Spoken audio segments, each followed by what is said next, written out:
ever done anything really stupid with money? If you have, that makes you over 12. Almost all of us have.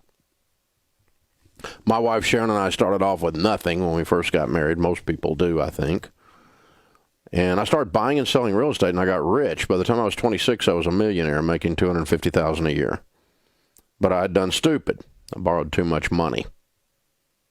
Bank got sold to another bank, and some guy in another city looked down and said, there's a kid 26 years old, owes us millions of dollars. Let's limit this relationship, which is banker talk for ruin his life. They called our notes, and we spent the next 2.5 years of our life losing everything we owned. We were sued, we were foreclosed on, and finally we were bankrupt. I do everything backwards. I met God on the way up when I was becoming wealthy. Most people meet him at a point of crisis. I met him on the way up. I got to know him on the way down.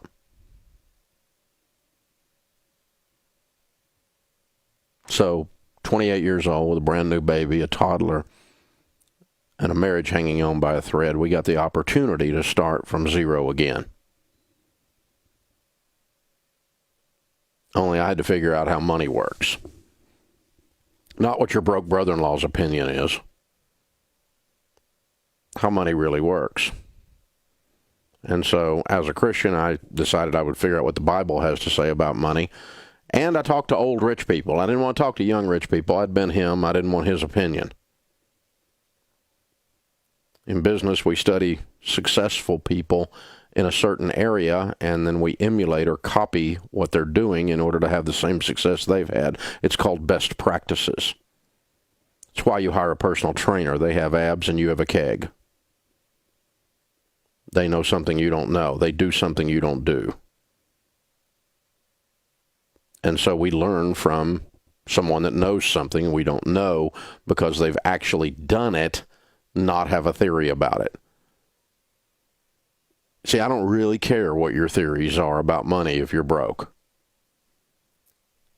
You're just arrogant and stupid. You live in your mother's basement and you write a money blog. Nobody cares what you think. Dave Ramsey doesn't understand the power of credit cards. Oh, my God. Really, after 30 years, you're still writing that stuff? You've got to be kidding me. So we learned how to handle money. And we learned that money really is fairly simple. It's just hard to do.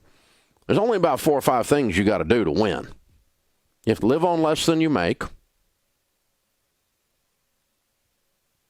You need to live on a plan, a written budget. You need to get out of debt, because when you don't have any payments, you have money. Your most powerful wealth-building tool is your income. You've got to learn to save and invest. And you can't do that when you're in debt, don't have a plan, and don't live on less than you make.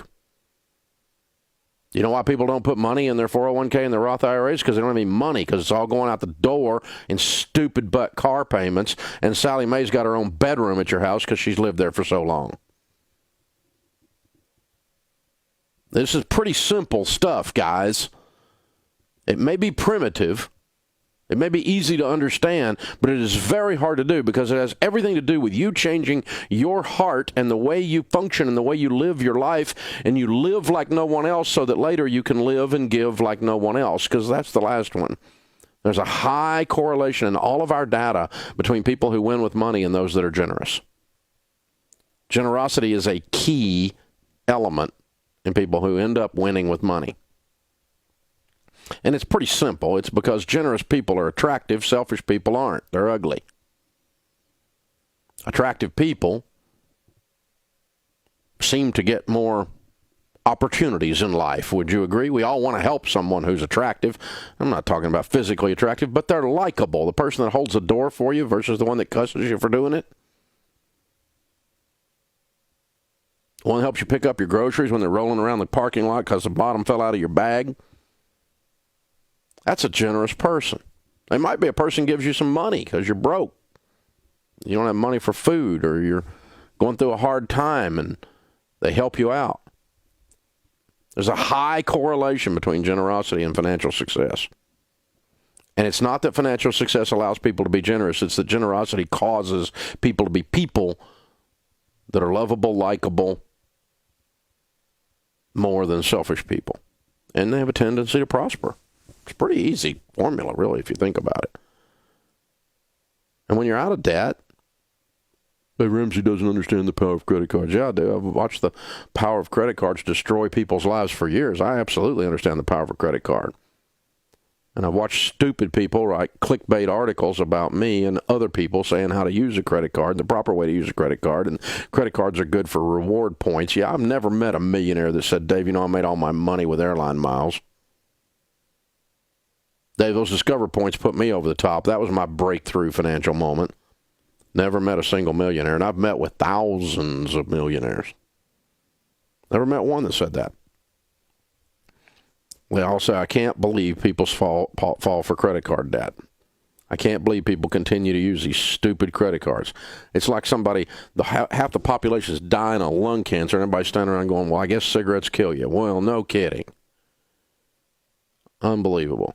The credit card is the cigarette of the financial world. It used to be cool. Everybody thought it was neat, and people are catching on that it ain't a good idea. Hello. This is not rocket science, people. Live on less than you make. Becky's on Twitter. Do you literally mean beans and rice, or is that an exaggeration to make a point? Becky, you've got to be kidding me. Do you really think people doing this plan only live on beans and rice? I mean, really? Twits on Twitter. Really?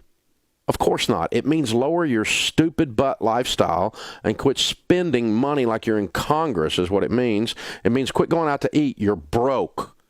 It means quit buying the most expensive thing at Whole Paycheck over there and get your dadgum coupons out and have a meal plan and actually cook from scratch because it saves money. And don't go on vacation. You're broke. And don't buy that. You're broke. You have clothes in your closet. Stay out of the mall. Live on less than you make. That's what it means. You have to live on less than you make in order to pay off debt, in order to save and invest. You can't spend more than you make and end up anywhere but in bankruptcy court. And people are doing it every day, everywhere. See, this stuff we teach here, folks, is not hard to understand. It's very hard to actually go and do it.